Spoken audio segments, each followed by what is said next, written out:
आखिरकार नवाजुद्दीन सिद्दीकी की नई मूवी रिलीज हो चुकी है, रात अकेली है और ये मूवी काफी ज्यादा इंटरेस्टिंग है। एक बार देखने बैठोगे तो निगाह हटा नहीं पाओगे। तो चलिए मैंने ये मूवी देख ली है, तो चलिए मैं आपके लिए बिना बकवास के फुल एक्सप्लेन करने के लिए तैयार हूँ। उससे पहले अगर वीडियो पसंद आए तो लाइक और सब्सक्राइब करके जाना। मूवी की शुरुआत में हमें मीरा नाम की एक लेडी को देखते हैं, जिसे सुबह सुबह कौवों की आवाज आने लगती है। इसलिए मीरा अपनी मेड से आकर कहती है कि तुमने अभी तक कौवों को खाना तैयार क्यों नहीं किया। इस पर वो मेड कहती है कि बड़े साहब आएंगे तो वही खाना डालेंगे। तो मीरा कहती है कि जाओ उन्हें बुला कर लाओ। ये कहकर वो कौवों को देखने जाती है और वहाँ पर हाल देखकर मीरा के होश उड़ जाते हैं। साथ ही खून की कुछ बूंदें मीरा के फेस पे गिरती है। इसके बाद इस केस को सॉल्व करने के लिए पुलिस ऑफिसर जटिल को बुलाया जाता है और ये नंदू नाम का पुलिस वाला भी जटिल के साथ ही था। जिसकी बातों से हमें पता चलता है कि जटिल को डीजीपी समीर ने खुद भेजा है, क्योंकि मीरा के घर वाले काफी अमीर लोग हैं और डीजीपी चाहता है कि जटिल ये केस सॉल्व करे। बेचारा जटिल पुलिस वाला होके भी उसे कोई नहीं बता रहा है कि केस क्या है। वो पूरे घर में घूम रहा है और सबसे पूछ रहा है भाई केस क्या है, आखिरकार केस तो बता दो। तभी जटिल देखता है कि यहाँ एक गुरुमा सबको ध्यान करवा रही है। जिसे जटिल देखता रह जाता है। उसी समय वहाँ सेठी आता है जो मीरा का पीए था और यहीं से सीन चेंज होता है और वो जटिल को मीरा के पापा से मिलवाता है। यह मीरा के पापा कहते हैं कि आपको डीजीपी समीर ने भेजा है ना, यहाँ पे जो कुछ भी हो रहा है उसके बारे में पता करो। हम तो यहाँ मीरा के बेटे की बरसी के लिए इकट्ठे हुए हैं और आज ही हमारे साथ ऐसा हो गया। तब जटिल कहता है पहले बताइए तो सही, हुआ क्या है, केस क्या है। फिर यहाँ मीरा का बड़ा भाई बताने आता है और वो अपनी फैमिली मेंबर के बारे में बताने लगता है और उस जगह पे लेके जाता है जहाँ पे कौवों की मौत हुई थी और वहाँ पे एक अखबार के ऊपर सुअर की गर्दन भी रखी हुई थी, जिसे देखकर जटिल बोलता है कि आसपास सीसीटीवी कैमरे तो जरूर होंगे, उनको चेक करना चाहिए, हम पकड़ नहीं पाए। तभी एक नौकर बोलता है कि हमने उन्हें बहुत पकड़ने की कोशिश की पर हम उन्हें पकड़ नहीं पाए। ये सुनकर जटिल घर में लगे सीसीटीवी कैमरे को चेक करने लगता है। तभी हम वहाँ देखते हैं कि एक लड़का जो मीरा का कजिन था वो पैनिक कर रहा था, उसे पैनिक अटैक आ जाता है, इसलिए वो उसे आकर पकड़ लेता है। तब मीरा अपने कजिन को शांत कराती है जिसका नाम आरव था और वो उसे रूम में वापस भेज देती है। फिर यहाँ उमेश बताता है कि ये मीरा का कजिन आरव है जिसे नशे की आदत है, इसलिए इसे कमरे में बंद करके रखा जाता है। इसके बाद वो डीजीपी समीर आते हैं और वो मीरा के दादा समीर को सुनने लगते हैं और मेरे घर पर इतना सब कुछ हुआ है इसलिए केस भी करके गुनहगारों को पकड़ो। फिर वो कहते हैं कि ये सब कुछ उस राजेश ने क्या धरा होगा जो मेरी कंपनी हड़पना चाहता है। तब यहाँ गुरु माँ आकर उन्हें शांत कराती है। फिर समीर बाहर आकर जटिल से बताता है कि ये मीरा के दादा प्रभात नाम से अखबार चलाते हैं और राजेश उनके बड़े भाई का बेटा है जो न्यू राइस नाम से अखबार चलाता है, इसलिए राजेश प्रभात को भी अपना अंडर करना चाहता है जो कि मीरा की फैमिली के पास है। साथ ही मीरा कहती है कि राजेश मेरा दोस्त है, इसलिए तुम इस केस को सही से हैंडल करना, छोटी से छोटी खबर मुझे देना। ये सुनकर जटिल समझ जाता है कि समीर अपनी टांग इस केस में जरूर अड़ाएगा। इसके बाद जटिल जब घर आता है तो उसे अपनी शादी के लिए कुंडली बनवा ली थी। वही देखकर उसकी माँ भड़की हुई थी, तूने मुझे बिना बताए ये सब कुछ कर लिया।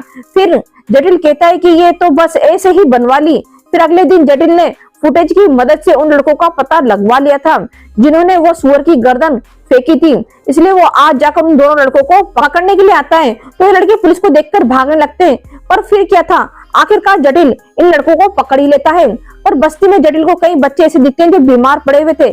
खैर फिर जटिल इन दोनों लड़कों को अपने थाने में लाकर खूब मारता है कि सच बता दो, पर ये दोनों कुछ भी नहीं बोलते। वही बस्ती का एक वकील इन दोनों को छुड़वाने आई थी पर जटिल उसकी भी नहीं सुनता।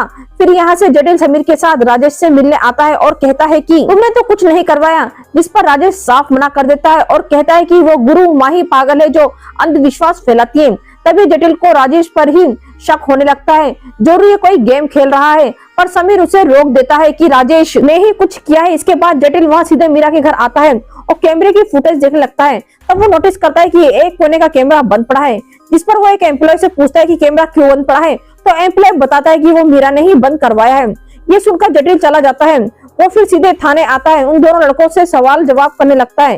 फिर वो पूछता है कि बताओ आखिरकार किसके कहने पर तुमने ये सुअर का सर मीरा के घर पर फेंका था। अब वो लेडी वकील बाहर से कहने लगती है कि इन्हें फंसाया जा रहा है, पर जटिल तो लॉकअप में दोनों को मान लगता है। फिर वो लड़का बताता है कि एक आदमी का फोन आया था जिसने मेरी झोपड़ी के बाहर पैसे और वो सुअर की गर्दन भिजवाई थी। उसने कहा था कि बस ये पेपर के साथ गर्दन वहाँ फेंक कर आना है, इसलिए मैंने पैसों के लालच में वो काम किया, बाकी मुझे कुछ नहीं पता। तब जटिल पूछता है कि उन पक्षियों को कैसे मारा, पर वो लड़के कहते हैं कि हमने कुछ नहीं किया, बल्कि वो तो कुछ कौवे पहले से ही मरे पड़े थे, हमने बस गर्दन फेंकी और भाग गए। ये सुनकर जटिल काफी हैरान था कि यानी अंदर से किसी ने कौओं को मारने की कोशिश की है। फिर नंदू आकर जटिल को बताता है कि जिस नंबर से इन लड़कों को फोन आया था वो किसी PMPL कंपनी के नाम से रजिस्टर्ड है, यानी कि प्रभात कंपनी, वही मीरा वाली। तब ये देखकर जटिल कहता है कि एक बार मुझे मीरा के घर जाना पड़ेगा, क्योंकि मेरे और भी कई सवाल हैं मुझे जिनका जवाब चाहिए। ये कहकर वो निकल जाता है। जिसके बाद जटिल मीरा के घर आता है और बेल बजाता है, पर गार्ड दरवाजा नहीं खोलता। ये देखकर जटिल को शक होता है कि इसलिए वो दरवाजा टप कर अंदर जाता है, यानी कूद के जाता है, जहाँ उमेश नाम का गार्ड सो रहा था और वो जगाने पर भी होश में नहीं आ रहा था। तभी जटिल बाहर आता है तो देखता है कि वहाँ मीरा खून में सनी उसके सामने खड़ी है, जिसको देखकर जटिल एकदम से डर जाता है, जो बुरी तरीके से डरी हुई थी और कहती है कि सब मर गए। ये सुनकर जटिल को जल्दी से उमेश को उठाता है कि मीरा का ध्यान रखना और खुद घर के अंदर देखने जाता है। तब वहाँ एक कमरे में मीरा की कजिन आस्था, उसका छोटा भाई रिहान रोते हुए दिखते हैं, जो काफी डरे हुए थे। फिर जटिल ऊपर की ओर जाने लगता है जहाँ खून पड़ा हुआ था और ऊपर ओम प्रकाश के सीने पे कई वार हुए थे, इसलिए वो डर से तड़प रहा था। देखते ही खूनी को मारने के लिए जटिल आगे की ओर बढ़ता है और वो देखता है कि हर कमरे में मीरा के परिवार की लाश पड़ी है, जिन्हें बड़ी बेरहमी से मारा गया था। ये देखकर तो उसके होश ही उड़ जाते हैं। फिर जटिल जल्दी से DGP समीर को फोन करके टीम भेजने के लिए कहता है और रात को ही वो वहाँ पे सारे ऑफिसर जमा हो जाते हैं। फिर समीर के आते ही जटिल उसे सब कुछ बता देता है, जहाँ उसके साथ SP चौहान भी आए हुए थे। अब ये केस काफी बड़ा बन गया था, इसलिए समीर ये केस SP चौहान को सौंप देते हैं। अब इस केस की तहकीकात करो, यानी जटिल को इस केस पे से हटा दिया था, यानी टाइम फ्री कर दिया था और चौहान इस केस की तहकीकात करेगा। तभी वहाँ पे फॉरेंसिक टीम भी आ जाती है। तो ये इनकी मेन डॉक्टर रोजी कहती है कि जिसने सबसे पहले क्राइम स्पॉट देखा है वही मेरे साथ चलेगा, इसलिए जटिल रोजी के साथ जाकर सारी चीजें बताने लगता है और रोजी भी सबके सैंपल ले लेती है। अब इन्हीं से खूनी का पता लगाना पड़ेगा। वहीं रोजी मीरा के कपड़ों पर भी लगे खून का सैंपल लेती है, क्योंकि वो अपने काम की एकदम पक्की थी, इसलिए वो किसी की भी नहीं सुनती। जिसके बाद वो गुरु माँ आकर मीरा को ले जाती है। फिर अगले दिन जटिल जब घर आता है तो वो उससे मिलने राधा आती है, जिससे एक केस पहले जटिल ने ही सोल्व किया था। वो हमें पता चलता है कि राधा और जटिल अब जल्दी शादी करना चाहते हैं, इसलिए तो जटिल वह कुंडली बनवा रहा था। हालांकि राधा भी अपनी पढ़ाई पर ध्यान दे रही थी। खैर इसके बाद यहाँ से जटिल सीधे समीर के साथ मीरा के पास आता है उसके बयान लेने के लिए। तब मीरा बताती है कि मैं अपने रूम में योगा करके सोने जा रही थी, तभी मुझे किसी के दरवाजे की खोलने की आवाज आई। उसी समय एक और आवाज आई और मैंने बाहर आके देखा तो मेरे चाचा के गले पर वार किया गया था। तभी हाथ में दराती लेकर आरव चाचा के रूम से निकला तो गुस्से में था। उसी समय आरव मुझे पर भी हमला करने वाला था, पर सही समय पर ओम प्रकाश आया, जिसने मुझे तो बचा लिया और आरव ने उस पर हमला कर दिया। तब मौका देखकर मैंने पहले आस्था और रिहान को रूम में बंद किया और बाहर मदद के लिए भागी, जिसके बाद आरव भी शीशा तोड़कर नीचे गिरा और उसकी मौत हो गई। ये कहकर मीरा रोने लगती है और आस्था भी हैरान थी कि उसके भाई ने वो मारा है। इसके बाद समीर और SP चौहान रोजी को फोरेंसिक रिपोर्ट के बारे में बता रहे थे। सबके मर्डर उसी दराती से हुआ है और वही दराती स्विमिंग पूल में पाई गई थी, जिसमें आरव गिरकर मर गया था। तब समीर कहता है कि जरूर उसी ने सबको मारा होगा, पर इस पर जटिल मानने को तैयार नहीं था। वो समीर से कहता है कि मुझे लगता है कि पहले इन सब लोगों को ड्रग्स दिया गया होगा, उसके बाद इनको बेरहमी से मर्डर कर दिया गया होगा, क्योंकि इन सबके निशान देखकर तो ये साफ लगता है कि ये लोग चुपचाप मर गए, कहीं भी लड़ाई के निशान नहीं है।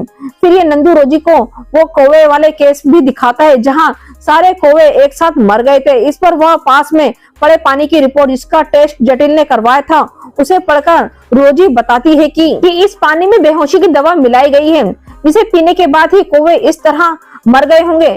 तब जटिल कहता है कि ये लड़का आरव भले ही नशेड़ी था, पर वो इतनी प्लानिंग नहीं कर सकता, जिसके बारे में समीर भी सोच में पड़ जाता है।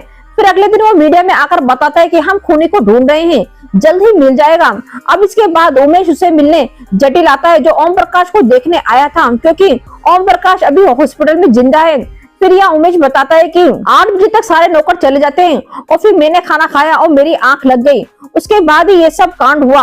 तभी जटिल पर थाने से फोन आता है और वो जल्दी से वहां पहुंचता है।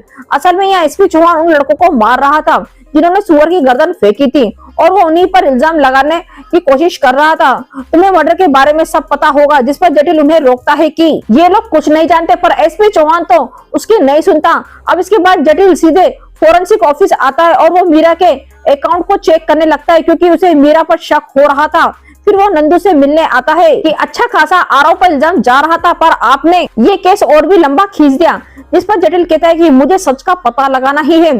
फिर यहाँ से जटिल राधा के घर उसके लिए मटन लेकर आता है, तो देखता है कि आज तो उसकी माँ पहले से ही राधा के घर मिलने आई थी, तभी यहाँ माँ बेटे फिर से लड़ने लगते हैं। तभी जटिल न्यूज देखता है कि राजेश ने आस्था को अपने स्टूडियो में बुलाया था और वो आस्था के जरिए पुलिस पर प्रेशर डालने लगता है, आप खूनी को ढूंढिए। वहीं ये उस बस्ती की मेयर उन लड़कों के लिए जटिल से लड़ रही थी। आज वो पुलिस के ऊपर सवाल करने लगती है क्योंकि एसपी चौहान ने सच पूछने के चक्कर में एक लड़के की आंख फोड़ दी और दूसरा लड़का आईसीयू में भर्ती है। इसलिए ये न्यूज देखकर समीर एसपी चौहान को डांट रहा था कि ये सब करने की क्या जरूरत है। तभी वहाँ रोजी आती है जो बताती है कि मरने वाले इंसान के शरीर में वही बेहोशी वाली दवा मिली है जिसका जिक्र पहले भी हुआ था। तब जटिल पूछता है कि रिहान और आस्था और यहाँ मीरा कैसे बच गए। फिर जिस पर रोजी बताती है कि ये दवा खीर डाली गई थी और इन लोगों ने ये खीर नहीं खाई इसलिए ये लोग बच गए। तब जटिल कहता है कि हमने मीरा के बयान तो ले लिए हैं, अब इसे आस्था से भी मिल लेना चाहिए। जिस पर समीर मान जाता है और जटिल आस्था को मिलने के लिए बुलाता है। यहाँ आस्था बताती है कि मेरे भाई आरव नशे की हालत में रहता था इसलिए उसे बंद करके रखा जाता था। हालांकि मर्डर होने से आधे घंटे पहले वो एकदम नॉर्मल था और वो वीडियो गेम खेल रहा था। फिर जब आरव रूम से निकला तो मैंने ओम प्रकाश को देखा जिसने बताया कि पीछे का गेट खुल रहा है, वही चेक करने आया था। ये सुनकर मैं वापस गेम खेलने चली गई और थोड़ी देर में मुझे चीखों की आवाज आई। तभी ऊपर से मेरा दीदी भागती हुई आई और मुझे और रिहान को रूम में लॉक करके बाहर मदद के लिए भाग गई। फिर अब जटिल पूछता है कि तुम्हें पता है कि राजेश तुम्हारी कंपनी प्रभात को हड़पना चाहता है, फिर भी तुम उसके पास आई हो। आस्था बताती है प्रभात कंपनी तो वैसे भी डूबने वाली क्योंकि मीरा दीदी ने उनके बेटे अर्जुन की मौत के बाद उसी कंपनी पर लोन ले लिया था। फिर जटिल पूछता है कि तुम्हें किसी पे शक है तो आस्था कहती है कि गुरु माँ पे क्योंकि वो मुझे ढोंगी लगती है। पहले उसने मीरा को अपने जाल में फंसाया, फिर आरव को भी वो अपने पास बिठाए रखती थी। इसके बाद आज मीरा की फैमिली का अंतिम संस्कार कर दिया जाता है। तब यहाँ से जटिल गुरु माँ से मिलने आता है और वो कहता है कि आपकी खीर में ही बेहोशी की दवा मिली थी जिसे खाने के बाद सब बेहोश हो गए और इसके बाद ये नरसंहार हुआ। लेकिन गुरु माँ तो बातें घुमाने लगती है। तो सुनकर जटिल वहाँ से चला जाता है। फिर अगले दिन जटिल मीरा के पति खन्ना से मिलने आता है जो बताता है कि मैं लंदन में ही रहता हूँ। तो जटिल उसे पूछता है कि आपके बेटे को क्या हुआ था, जिस पर खन्ना बताता है कि उसे लंग्स में प्रॉब्लम हुई थी और लंदन में इलाज करने के बाद भी वो बच नहीं पाया। पिछले साल इसकी मौत हो गई थी। तभी खन्ना को किसी का फोन आता है और वो वही दवा मांगने लगता है। ये सुनकर तो जटिल को याद आता है कि इस दवा का नाम तो रोजी भी ले रही थी जिसे खाने के बाद सब बेहोश हो गए थे। तब जटिल खन्ना से पूछता है कि ये दवाई कौन खाता है, तो वो बताता है कि ये मीरा के लिए है क्योंकि अपने बेटे की मौत के बाद वो ठीक से सो नहीं पाती। यहाँ से जटिल का शक और भी ज्यादा बढ़ जाता है। इसके बाद जटिल मीरा के घर में मेड से पूछता है और फिर मीरा के बेटे अर्जुन की मेडिकल फाइल मांगता है ताकि पता चले कि वो मरा कैसे। फिर यहाँ से जटिल मीरा के घर जाता है जहाँ रोजी मर्डर केस के बारे में बता रही थी। तब सब देखने के बाद जटिल कहता है कि आरव के पास डराती कैसे आई। तो रोजी कहती है कि अगर घर का वो सीसीटीवी काम कर रहा होता तो पता चल जाता कि उस कोने से डराती घर में कैसे आई। तब जटिल कहता है कि वो काम करता है और फुटेज भी आई है। फिर वो सब देखते हैं कि उसी जगह पर पहले मीरा गई और बाद में शॉल लपेट कर वापस आई। तब जटिल कहता है कि जरूर मीरा शॉल में डराती लेकर आई होगी। ये सुनकर समीर भी सोचने लगता है कि आखिर मीरा ये खून क्यों करेगी। जिस पर जटिल कहता है कि मीरा के पापा उसी रात अपनी फाइनेंशियल रिपोर्ट देख रहे थे और मीरा ने इससे पहले भी अपनी काफी सारी प्रॉपर्टी गुरु माँ के नाम कर दी थी जिसमें इनकी एक शॉल कंपनी INB भी शामिल है जो कि करीब 1.5 करोड़ की थी। इसलिए मीरा को लगा होगा कि उसका सच बाहर ना आ जाए, इसलिए उसने सबको मार दिया और आस्था और रिहान को छोड़ दिया ताकि वो उसके लिए गवाह बन जाए। लेकिन समीर कहता है कि ये इतना कन्विंसिंग नहीं लग रहा, इसलिए तुम थोड़ी और जांच करो। फिर जटिल यहाँ से सीधे मीरा के पास आता है और पूछता है कि आप उस रात बाहर क्यों गई थी। मीरा बताती है कि मैं सिगरेट पीने गई थी बस। फिर यहाँ से जटिल सीधे मीरा के पिए सेठी के पास आता है और पूछताछ करता है मीरा ने प्रभात कंपनी से सीधे IMB नाम की कंपनी में 1 करोड़ रुपए क्यों डाले थे। मुझे लगता है कि मीरा पैसे घुमा रही थी, जिस पर शेट्टी भी कुछ नहीं बोलता। फिर यहाँ से मीरा के बेटे अर्जुन की मेडिकल रिपोर्ट लेकर जटिल रोजा के पास जाता है। आप इसे पढ़कर अपनी राय जरूर देना, ये काफी इंपॉर्टेंट है। जिसके बाद रात को रोजी जटिल को बुलाती है और बताती है कि इस रिपोर्ट में अर्जुन 8 दिन से बीमार था, ये सब बताती है। आगे वो कहती है कि वो एकदम से बीमार पड़ा और उसे लंदन ले गए तो उसकी मौत हो गई। तब रोजी कहती है कि अर्जुन के लंग्स खराब हो गए थे। तभी जटिल को याद आता है कि बस्ती के कई बच्चों के भी लंग्स खराब है। यहाँ पर रोजी को इन सब से क्लियर हो जाता है कि अर्जुन पहले से बीमार नहीं था और उसकी मेडिकल रिपोर्ट फेक बनाई गई थी। साथ ही रोजी कहती है कि ये समीर भी राजेश से मिला हुआ है, इसलिए जो भी करना हो किसी को मत बताना। जिसके बाद यहाँ से जटिल उसी बस्ती के वकील के पास आता है और उससे कहता है कि मुझे जानना है यहाँ के बच्चे के साथ क्या हुआ जो सब बीमार है। तो वो वकील बताती है कि जनवरी के दिन जब झंडा फहराया जा रहा था तो वहाँ मीरा और उसके बेटा भी आया था।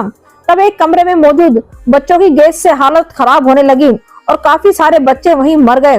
उसी गैस लीक में अर्जुन भी बीमार पड़ गया था। फिर यहाँ से वो लेडी वकील जटिल को बस्ती वाले स्कूल में ले जाती है और दिखाती है यहीं से वो गैस लीक हुई थी और वह स्कूल के पीछे एक रबड़ की फैक्ट्री जिसके कारण वो गैस लीक हुई थी और इतने सारे बच्चों की जान चली गई थी। वकील कहती है कि इस कंपनी का कभी पता नहीं चला और ये कंपनी किसकी थी। उसी दिन से ये कंपनी बंद हो गई और जब बस्ती के लोगों ने आवाज उठाने की कोशिश की तो पुलिस के जोर से सबको दबा दिया गया, जो सुनकर जटिल बहुत ज्यादा हैरान हो गया। फिर जटिल उसी फैक्ट्री में छानबीन करने लग जाता है जहाँ उसके हाथ एक पुराना कंपनी का जला हुआ पेपर मिलता है और वो उसे IMD कंपनी लिखा हुआ था। ये देखकर जटिल को याद आता है कि मीरा ने इस कंपनी के नाम तो 2 करोड़ रुपए ट्रांसफर किए थे पहले, यानी मीरा का इससे कनेक्शन है। अब इसके बाद मीरा को जटिल फिर से बुलाता है और पूछता है कि आपने गुरु माँ की भेजी खीर क्यों नहीं खाई। तो मीरा कहती है कि मेरा मन नहीं था। फिर घुमा फिरा कर जटिल सारे इल्जाम मीरा पे डालने लगता है। तब मीरा कहती है कि मैंने कुछ नहीं किया, वो सब आरव ने किया था। पर जटिल कहता है कि आरव तो मर्डर के आधे घंटे पहले एकदम ठीक था, पर मीरा साफ मना कर देती कि बाकी मुझे कुछ नहीं पता।